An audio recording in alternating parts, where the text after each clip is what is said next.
people, I'm the Anime Hero, and I review anime so you can enjoy it. Today, I'm bringing you a review of a long manga series that began way back in 1986, and it's still ongoing today. But let's briefly talk about its history. Back in the 1980s, there were many awesome Shonen Jump titles ranging from Cobra, City Hunter, Fist of the North Star, Sakigake Dokujuku, Saint Seiya, and even Dragon Ball. And among these titles, there existed JoJo's Bizarre Adventure, a manga from 1986 which did not get an anime till 1993. This was due to a reason that many YouTubers are familiar with being copyright infringement. Yes, Hirohiko Araki loves to use copyrighted materials such as the names of bands, album titles, and even song names. I assure you, every character name is based on something musical or something else, like a restaurant. Song names are kind of obscure to some people, such as Robert Edward O. Speedwagon, being named after the band REO Speedwagon. Other names aren't so subtle, such as AC/DC and Metallica, or even So, due to these copyrighted material, no anime could be made. Unless the names were changed, in which I assume Araki doesn't want his work to be altered.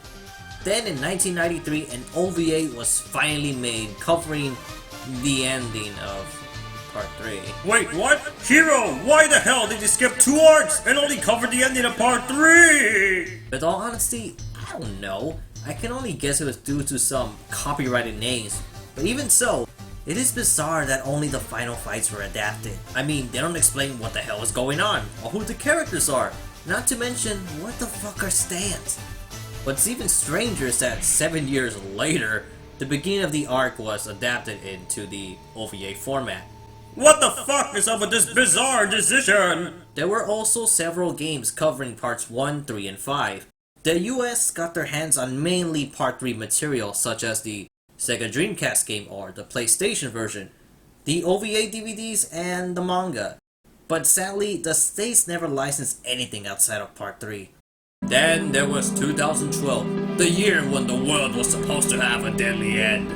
Thankfully, that didn't happen. However, the heavens smiled upon us with the appearance of the JoJo's Bizarre Adventure anime series and the All-Star Battle game for the PS3. The anime has finally come, beginning with part 1, along with using copyrighted name material.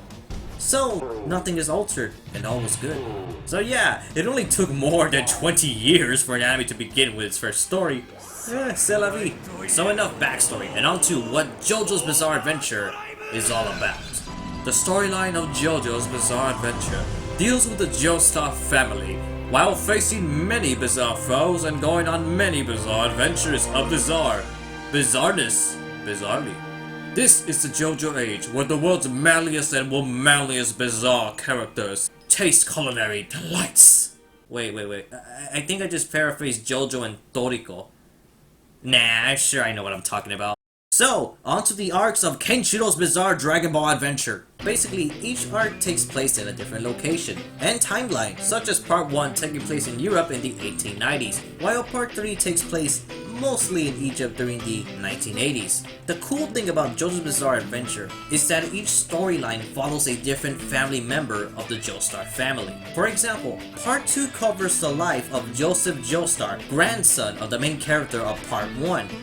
And the family tree keeps getting bigger as the story continues. Much like Fist of the North Star, Araki kills a lot of characters, so this adds drama to the series, and certainly earns your attention, and these following plot summaries will need much attention. Phantom Blood deals with Jonathan Joestar, with a conflict towards his stepbrother Dio Brando, who gets his hands on a stone mask and turns him into a vampire.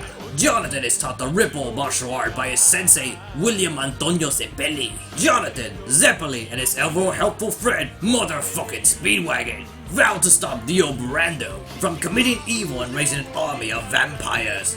It is Jonathan's destiny to bear sorrow and accept his humanity in the most manly fashion. Prepare yourself for JoJo gentle manliness! Battle Tendency follows Joseph Joestar and his mate Caesar Zeppeli, joining in the art of the Ripple to battle the creators of the Stone Mask, named the Pillar Men, who are more uber superpower vampires. It is Joseph's and Caesar's destiny to embrace their family heritage and to end the tragedies of their grandfather's legacy. Prepare yourself for JoJo Fabulous Manliness! Stardust Crusaders features Jotaro Kujo, along with several other manly characters using this new power called a Stand, which are physical forms of your soul who have several abilities. Our shonen heroes embark on a road trip to kill a certain max uber superpowered vampire. During their journey, they face several Stand users, bringing forth much horror and suspense. It is Jotaro's destiny to carry the bloodline of the Joestars. Prepare yourself for JoJo what the fuck manliness. Diamond is not Crash or Diamond is Unbreakable.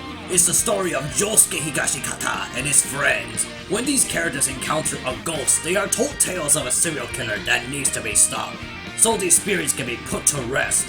Josuke's hometown is a breeding ground for many Stand users and for many wacky, fucked up, insane characters. It is Josuke's destiny to put an end to these killings. Prepare yourself for JoJo creepy and one half the manliness. Vento Aureo or Golden Wind presents Giorno Giovanna, an Italian mafioso who aims to be the top of the mafia or become a gang star. Along with his fellow bambinos, their mission is to protect their boss's daughter from other mafia members. However, every member is a Stand user. It is Giorno's destiny to embrace the will of his bambinos. Prepare yourself for some JoJo Italian fashion model manliness! Oh, who am I kidding? It's not that manly anymore. It's more like, OMG, this is so fabulous! Gangstars for the win! Stone Ocean presents the first female leading JoJo named Jolene Kujo, whose quest takes place in a Florida prison where she battles a priest who can steal stands. Her goal is to break out of prison, kill this enemy, and recover the stand taken from her father. And obviously, most of the inmates are Stand users. Pretty basic by this point. It is Jolene's destiny to learn, trust, and accept her parents' love.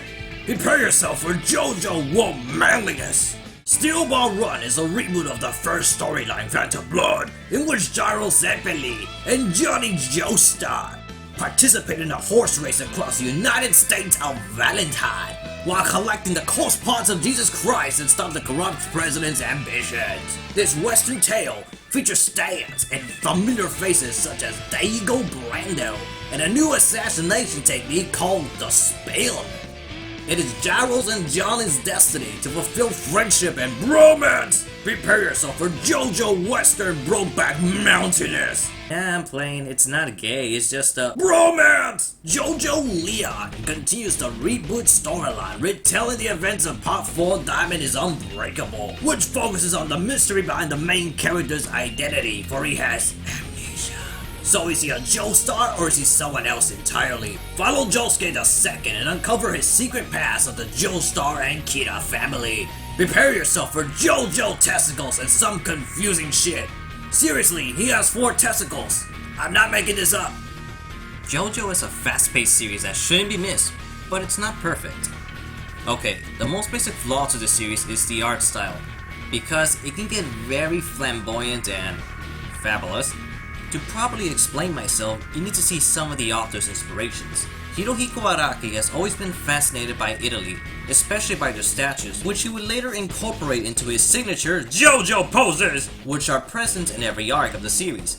In the beginning of JoJo, his drawings resemble Tetsuo Hara's work in Fist of the North Star. This is especially obvious when Jonathan, Joseph, and Jotaro all bear a similar character design to Kenshiro, which happens to be very noticeable in the Phantom Blood movie. Once Araki entered Part 4, Diamond is Unbreakable, is where his style experienced some changes. For example, Josuke looks vastly different midway through the series. I mean, look at this shit! He's clearly bigger in the earlier chapters and somehow got deflated halfway through the series. In Part 5, Vento Aureo is where the art style changed altogether because all of the guys are very fabulous. Yeah. These are all guys. And from this point forward, JoJo may get a little hard to look at. It eventually got into the point where Araki couldn't even draw his older characters in the manly style, as you can see by these pictures. However, His story quality remains unaltered. Granted, every arc has its pros and cons, along with many fans having varied taste in the entire 8-part course of the series. Since JoJo has a varied cast of both heroes and villains, you will find yourself liking other parts more than others. What I'm trying to say is that there is no bad part in JoJo, and none of the arcs should be skipped. While it does have a fabulous looking style, you shouldn't let that deter you. Actually, when it enters the JoJo color scheme in the anime, it's a huge feat for the eyes. There's a lot of originality in the storytelling of JoJo's Bizarre Adventure, to the point where the series is considered a shonen horror / thriller, due to its many suspenseful scenes and gory violence. Look at this shit! Back then, Shonen Jump had balls! Ooh, lots of balls. It's definitely an over-the-top shonen that shouldn't be missed, especially when JoJo inspired many other series or has often been referenced in various places like Street Fighter,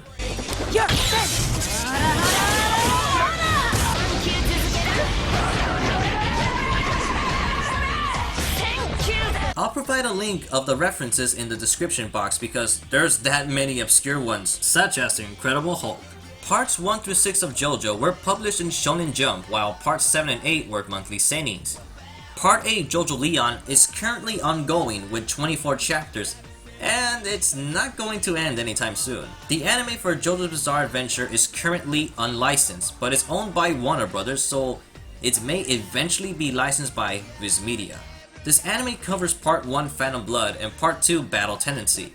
There are some shaded censorships in the TV airing of JoJo, but thankfully it is completely uncut and redrawn on the DVDs and Blu-rays. Back in 2007, there was a movie for Phantom Blood which had many negative reviews to the point where the author made sure it never had a home video release. You cannot find it anywhere. Part 3 Stardust Crusaders was adapted into a 13-episode OVA series, which still holds strong to this day. While it does not cover the entire arc, its strengths are found in its suspenseful scenes, primarily in episodes 8 through 10.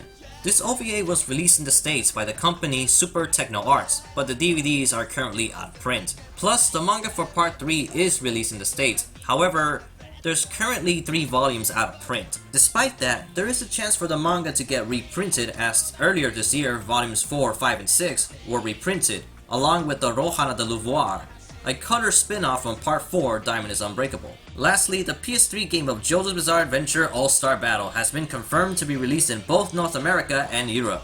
Hopefully this may lead to the future licensing of more JoJo products such as the manga or the anime. I'm the Anime Hero, and I review anime so you can enjoy it, and here are some cheat sheets to where to start reading the series, and obviously there's links in the description. So in the comments, tell me your favorite part of JoJo and your 5 favorite characters in all of JoJo's Bizarre Adventure.